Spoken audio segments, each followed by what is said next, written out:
hanya mengutuk, tetapi kita harus membedah ini sampai ke hulu-hulunya, akar-akarnya persoalan ini di mana. Saya melihat ini dari berbagai peristiwa dan orang-orang yang melakukan itu, ini rata-rata kelompok-kelompok muda. Artinya di sini ada sesuatu yang belum tuntas, yang mesti kita sama-sama harus diurutkan persoalannya gimana. Saya melihatnya itu yang pertama soal pendidikan, karena apa yang dilakukan ini selalu mengatasnamakan agama, dan agama ini selalu mengiming-imingi mereka itu bahwa mereka ini akan masuk surga kalau mereka menuruti keinginan mereka. Padahal ini salah besar sekali. Mana mungkin orang masuk surga dengan membunuh, baik membunuh diri sendiri maupun membunuh orang lain. Tidak ada ceritanya, kecuali ada syarat-syarat kaidah yang dibenarkan oleh agama membunuh itu ada. Nah ini kan kaidah-kaidahnya itu belum masuk gitu. Untuk masuk surga itu di mana? Nah artinya pemahaman terhadap agama ini masih sangat lemah sekali oleh para kelompok-kelompok milenial ini. Nah kalau kita urut lagi, apalagi kita melihat ini ada fenomena dari berbagai hasil survei, guru agama 60% terpapar intoleransi. Ini juga ini mulai dari bibit-bibit di sini juga sudah mulai ditanamkan bibit-bibit kebencian dengan agama lain selain Islam. Nah, ini perlu kita perbaiki. Yang kedua, soal sistem pendidikan kita. Pendidikan agama ini kan masih sangat lemah sekali. Bahwa agama ini tidak hanya berbicara soal akidah saja, syariah saja, tetapi ini ada soal akhlak juga. Islam itu kan itu intinya. Ada akidah, ada syariah atau Islam, ada akhlak. Nah ini yang mesti kita dalami lagi di dalam silabus-silabus pendidikan kita. Nah ini artinya kalau dari hulunya sudah kita lakukan ini, ya insya Allah ke depan ini salah satu bagian kita untuk mencermati terjadinya kelompok-kelompok radikal ini. Tapi itu yang harus kita lakukan sekarang. Yang kedua, peran-peran ulama ini selama ini kan para generasi muda kita ini selalu berpatokan dan berdoman dengan HP yang mereka pegang. Jadi sumber-sumber informasi soal keagamaan ini kan ini mayoritas ini diterima dari gadget ini. Nah ini pun harus menjadi model para dai-dai kita ini untuk memberikan pemahaman terhadap agama yang sesungguhnya itu. Ini yang menjadi persoalan kita yang harus kita segerakan ini.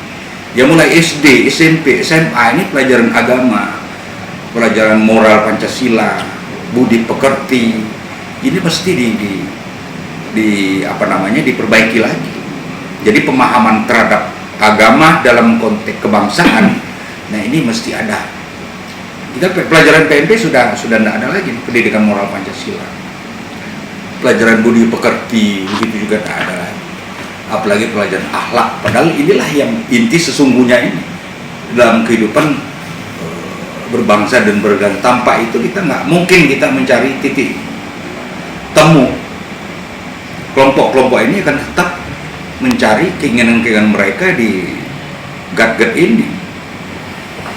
Apalagi sekolah dia mulai dari SD, SMP, SMA, dia sekolah umum, tidak pernah belajar di pondok pesantren. Paling banter dia bisa hanya membaca Al-Quran. Nah itu nggak cukup. Mempelajari agama hanya sampai di situ nggak cukup. Tapi ada pelajaran-pelajaran yang mendetail soal Pancasila, umpamanya kita antara agama dan Pancasila itu isinya apa, harus kita kupas. Sekarang ini hanya bisa anak-anak didik kita paham di Pancasila, ada 5 sila. Tetapi pemahaman 5 sila ini mereka nggak memahami dalam konteks kebangsaan maupun dalam konteks keislaman. Nah ini yang mesti kita perbaiki dari hulunya. Nggak bisa kita hanya menyerahkan dengan aparat saja itu nggak bisa. Pasti tumbuh lagi, pasti akan tumbuh bibit-bibit yang lebih dahsyat lagi dari sini. Nah ini yang menurut saya ini harus kita perbaiki secara bersama, khususnya di dunia pendidikan ini mesti harus ada perbaikan secara total ini. Harus ada kajian-kajian, harus melibatkan seluruh komponen organisasi-organisasi keislaman ini untuk membahas bersama-sama sistem pendidikan nasional kita sekarang. Daerah kita minta ya khususnya di dinas pendidikan ya, ini khususnya di pelajaran-pelajaran agama mereka harus menanamkan soal-soal konteks kebangsaan, konteks keagamaan. Jangan lagi ada guru agama justru yang menanamkan adanya intoleransi dengan murid-muridnya sekarang. Nah tentunya hasil-hasil survei ini harus kita bedah bersama. Ya kita guru-guru agama juga harus kita lihat gimana peran guru agama kita sekarang. Apakah mereka dalam mengajarkan agama Islamnya tetap menanamkan doktrin-doktrin untuk tidak menyayangi agama di luar agama lain, tidak saling mencintai, hubungan antara manusia dengan manusia. Nah ini yang sangat jauh itu. Padahal ini ajaran Islam sendiri itu yang namanya akhlak dengan sesama manusia itu sangat diajarkan. Jangankan itu, kita berakhlak dengan binatang saja bisa masuk surga. Itu kita berakhlak dengan binatang saja, apalagi sesama manusia.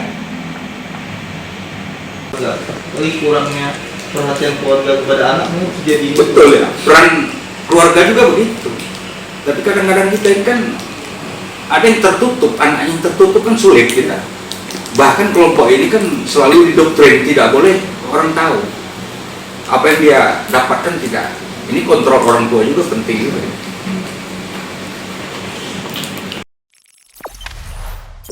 Jangan lupa subscribe, share, komen, dan like ya.